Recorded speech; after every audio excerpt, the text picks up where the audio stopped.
को पता है कि अब एनटीए एक्टिव हो चुका है, ठीक है। हाँ, तो as usual the things which are expected from NTA are coming to us, right. हाँ, तो पता तो लग ही गया होगा आप सभी लोगों को, है ना। अब ये नहीं पता है कि आगे और क्या क्या चीजें पिटारे में से निकलेंगी एनटीए के, ठीक है।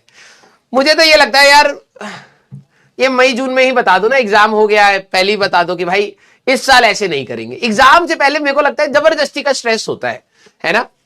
अब ऐसे इसमें कोई मतलब गलत बात नहीं है, मेरे को तो लग रहा है कि सही ही हुआ है, ठीक है। पढ़ने वाले बच्चों के लिए तो बहुत सही हुआ है, जो नहीं पढ़ेंगे उनके लिए थोड़ा सा दिक्कत वाली बात है, ठीक है।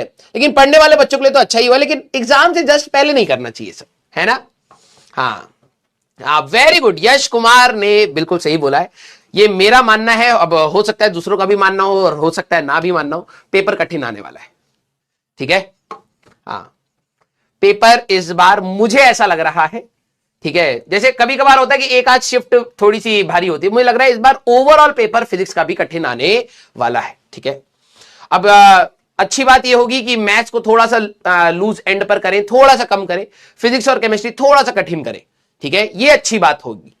हाँ, अभी देखो, अरे क्या किया एनटीए ने, हाँ जाग गया जाग गया जाग गया, कंपटीशन जाग गया, अब आएगा, ठीक है। कुछ नहीं किया बेटा, कुछ नहीं किया, तू सो आराम से सो, ठीक है। तो ये एक अच्छी बात ही है, जैसे मैंने देखा कि क्योंकि जनरली जो पिछले साल में हो रहा था वो ये हो रहा था कि बहुत सारे बच्चे इजीली स्कोर कर जा रहे थे, तो टॉप रैंकर्स। और मुझे लग रहा है कि जो पिछले साल अभी ये जो एनटीए का इशू हुआ भी है नीट वाला केस का, ठीक है, I think they are more conscious कि इस बार ऐसा पेपर ना सेट हो कि फिर से वही वाली इशू बन जाए, ठीक है।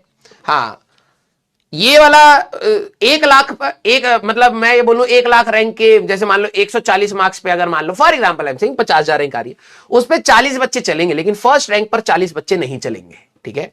तो उस चीज से बचने के लिए अब यही मेरे को तो लगता है यही एक जरिया है, ठीक है, कि पेपर इस बार थोड़ा सा कठिन बनाया जाएगा, थोड़ा सा डिफरेंशिएटिंग होना चाहिए, ठीक है। 1-2 सवाल आपको कठिन मिलेंगे, ठीक है, लेकिन डेफिनेटली वो क्लास के उससे ही मिलेंगे। आपको उससे ये नहीं घबराना कि कुछ नया आएगा, क्या नहीं, नया नहीं आएगा। कठिन हो सकता है, कैलकुलेटिव हो सकता है, ट्रिकी हो सकता है, 2-3 कंसेप्ट को मर्ज करने वाला हो सकता है, ठीक है। तो आप सभी लोग, हाँ, आप सभी लोग इस चीज के लिए तैयार रहिएगा कि देखो मैथ्स और कितनी कठिन कर लेंगे, मैथ्स तो वैसे ही ऑलरेडी कठिन आ रही है जेईई मेंस की, ठीक है। उससे ज्यादा कठिन वैसे भी बच्चों के बुरी हालत है, 40-50 मार्क्स आते हैं, मेजोरिटी के तो 10-5 भी आते हैं, है ना। तो ज्यादा से ज्यादा और कठिन कर लेंगे तो कितना हो जाएगा, 30 मार्क्स आ जाएंगे ज्यादा से ज्यादा, है ना। तो उसमें ज्यादा डिफरेंशिएशन नहीं क्रिएट होगी। अगर लेकिन फिजिक्स कठिन होएगा तो बहुत सारे बच्चे 100 में से 100 जो ला रहे हैं वो आ जाएंगे 70, 80, 90, तो डिफरेंशिएट हो जाएगा, ठीक है। तो अब आप सभी लोगों के लिए पढ़ना बहुत ज्यादा इंपॉर्टेंट हो चुका है, ठीक है। अब मुझे पता है कि ये जैसे जैसे अभी बीच बीच में नोटिफिकेशन आती रहेंगी, अभी तो चलो जेई वालों को नोटिफिकेशन आई है, नीट वाले अलग डर रहे होंगे क्योंकि उनमें भी कुछ आई थिंक ऐसे क्वेश्चन होते थे, ऑप्शनल क्वेश्चन उनमें भी होते थे, ठीक है, कोविड के टाइम पे। तो अब उनको लग रहा होगा कि यार ये तो चीज हमारे से भी हट जाएगी, ठीक है, और चांसेस है भी, अगर जेई से हट रही है तो भाई नीट से भी हटेगी, है ना। तो इससे फायदा ये होता है कि जो अच्छे बच्चे, जैसे अब आपको मान लो 10 क्वेश्चन दे रहे थे, उसमें तो 5 करने हैं, 5 नहीं करने हैं, ठीक है। तो अब होता क्या था कि आपने मान लो वो 5 क्वेश्चन में से सेलेक्ट करे कि यार ये करता हूं, लेकिन फिर आपको लगा यार ये सवाल नहीं बनेगा, चलो इसको ट्राई करता हूं, वो हो गया, ठीक है। तो पॉसिबिलिटी होती थी कि बच्चा अच्छा स्कोर मार जाए, क्योंकि थोड़ा सा एक बैंडविड्थ मिल जाता था कि अगर यार ये क्वेश्चन छोड़ के करना है ये वाला, जैसे बोर्ड्स में होता है कि भाई 5 मार्क्स में 2 ऑप्शन मिल गए, तो आपको ये वाला इतना अच्छे से नहीं आता तो आप दूसरे वाले को अटेम्प्ट करके थोड़ा बेटर कर सकते हैं। तो वो वाली जेईई मेन से इस बार बात हट जाएगी, और मैं तो चाहता हूं कि पेपर थोड़ा सा कठिन एंड पर आए, ठीक है, क्योंकि बच्चों का ये जो माइंडसेट है कि भाई ऐसे ही कर लेंगे फिजिक्स, वो थोड़ा सा हट जाए, क्योंकि फिर वही फिजिक्स आपको जेईई एडवांस में रुला देती है, ठीक है, बच्चे फिर परेशान होने लगते हैं। तो एटलीस्ट दोनों पेपर में कुछ तो सिमिलैरिटीज रहे, ठीक है। एटलीस्ट आप स्क्रीनिंग ही माने जेईई एडवांस की, तो लेकिन एक लेवल ऐसा तो रखें कि हाँ, कि भाई लगे कि हाँ यार जेईई एडवांस के लिए स्क्रीनिंग किया गया है ना। यस, हाँ, तो आप लोगों के लिए तो अच्छी बात है, ठीक है, it's a very good decision, क्योंकि कई बच्चे रोने वाले तो रोते ही रहेंगे इसमें, वैसे रोना उनका काम है, ठीक है। हाँ गली गली में शोर है, एनटीए वाले उनका नाम है ठीक है। तो वो तो रोते ही रहेंगे, लेकिन उनको अपनी इज्जत बचानी है कि भाई टॉपर्स ज्यादा ना बने, और ये आपके लिए भी बेटर है। जब मार्क्स के उस पर कम कम बच्चे आएंगे तो आपको रैंक्स में ज्यादा बेटर मिलेगा, जो अच्छे पढ़ने वाले बच्चे हैं। तो आप इसको पॉजिटिव लेंगे। हाँ, डर बैठेगा आपको कि सर मेरे को डर लग रहा है इस बार पेपर कठिन आएगा तो मैं स्कोर नहीं कर पाऊंगा। कठिन सिर्फ तेरे लिए नहीं किया जा रहा है ना। एनटीए वाली मीटिंग करके ये थोड़ा ना कहेंगे अरे एक प्रयास 2.0 में वरुण बच्चा है, ठीक है, उस वरुण बच्चे का जरा नोट्स मंगा के देखा जाए कि क्या पढ़ रहा है क्या नहीं पढ़ रहा, अच्छा ये नहीं पढ़ा है, इसी के ऊपर कठिन सवाल। ऐसा नहीं होगा। पेपर बनेगा तो सबके लिए कठिन बनेगा, पेपर आसान होगा तो सबके लिए आसान होगा। यस, हाँ। अब जिसको फिजिक्स थोड़ी सी इंटरेस्टिंग लगती है तो वो फिर भी डुएबल वाली अपने उस जोन में आएगा कि चलो मैं कर लेता हूं।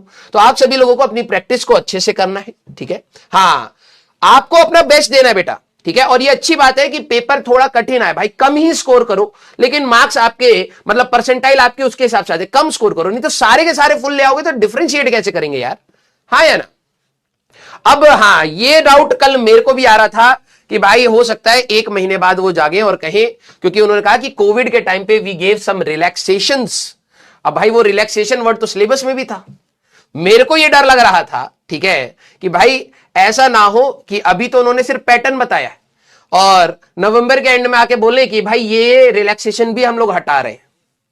हो सकता है, मैं तुम्हारे मन में डाउट नहीं डाल रहा, ये मेरे मन में डाउट है कि भाई जब वो रिलैक्सेशन कोविड वाला खत्म हुआ तो हमने वो रिलैक्सेशन दिया, तो रिलैक्सेशन हटा के हमने ऑप्शनल हटा दिया। तो मैंने कहा ठीक है, तो रिलैक्सेशन तो टॉपिक्स में भी था, तो सिलेबस कहीं ऐसा ना हो, ठीक है, कि फिर से कम्युनिकेशन वापस आ जाए ससुरा पिछले साल पढ़ाया था तो काट दिया आखिरी में, और इस साल नहीं पढ़ा रहे तो आ जाएगा, ठीक है।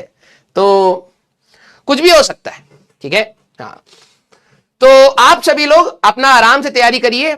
कोशिश, मैंने आपको क्या बोला था, रिवीजन मोड में रहिएगा, रिवीजन करके रखिएगा। बहुत सारे बच्चे पैनिक मोड में जाएंगे, आप रिवीजन मोड में जाइए।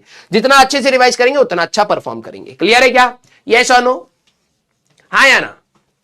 ठीक है। हाँ भाई, कोई भरोसा, मैं डरा नहीं रहा हूं यार, मेरे को तो कल खुद दिमाग वो हो रहा था। मैंने कहा रिलैक्सेशन मतलब क्या है? रिलैक्सेशन सिर्फ उसका थोड़ा था, तो सिलेबस का भी था। और भाई साहब ऐसी कीचड़ मचा रखी है सिलेबस की, तो मैं तो बता, मैं खुद कई बार कंफ्यूज हो जाता हूं भाई, एडवांस का है, जेई मेंस का है, बोर्ड्स का है, क्या है? ठीक है। अभी एडी करंट की बात हो रही थी कि भाई एडी करंट कहां है, मैंने कहा होगा ही यार, पढ़ाता तो मैं। वो कह रहे बोर्ड्स में नहीं है, मैंने कहा है। फिर मैंने एनसीईआरटी खोली तो उसमें था। वो कह रहे तो ओल्ड एनसीईआरटी नई एनसीईआरटी देखो, एक तो ये सिलेबस अलग देते हैं, एनसीईआरटी अलग बना रहे हैं कोई लोग। फिर मैंने एनसीईआरटी में देखा, एनसीईआरटी में मैंने कहा ट्रांसफॉर्मर में लिखा तो हुआ है, पूछ सकते हैं।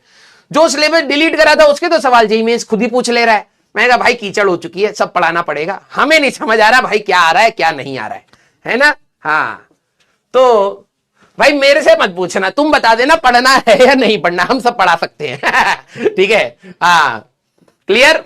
यस भाई, बोर्ड्स वाले अलग हैं, एनसीईआरटी वाले अलग चल रहे हैं, एनटीए वाले अलग चल रहे हैं, एडवांस वाले अलग चल रहे हैं। टाइम दे रखा 6 महीने में हम आपका दोबारा टेस्ट ले लेंगे। हाँ, पहले सिलेबस तो डिसाइड कर लो यार। यस, तो चलिए भाई, अब जो भी होगा देखा जाएगा आगे, ठीक है। हम लोग तो अपना इसको देखो, 75 हटा देते तो मजा आ जाता। ये देखो रायता खुद फैलाया है, ठीक है। और अब एनटीए वाले कह रहे 75 हटा दो ना, ये सब जो एड वेड करना है वो करो, लेकिन 75 हटा दो। क्यों भाई, जब तू 12वीं क्लास में था तब पता था ना 75 चाहिए होता है, क्यों नहीं करा? अभी देखो, अभी जो हमारे पास है जो डिलीटेड टॉपिक्स है, तो आप डिलीटेड मान के ही चलिए। मैं तो भगवान से प्रे करूंगा कि ना ही आए, क्योंकि इतने कम टाइम में फिर अब उनका भी लोड आपको मिलेगा। वो सभी ऑल ओवर इंडिया मिलेगा, सभी को मिलेगा, ऐसा नहीं है सिर्फ आप ही को मिलेगा, सबको मिलेगा। तो ना ही आए तो ज्यादा बेटर है, ठीक है।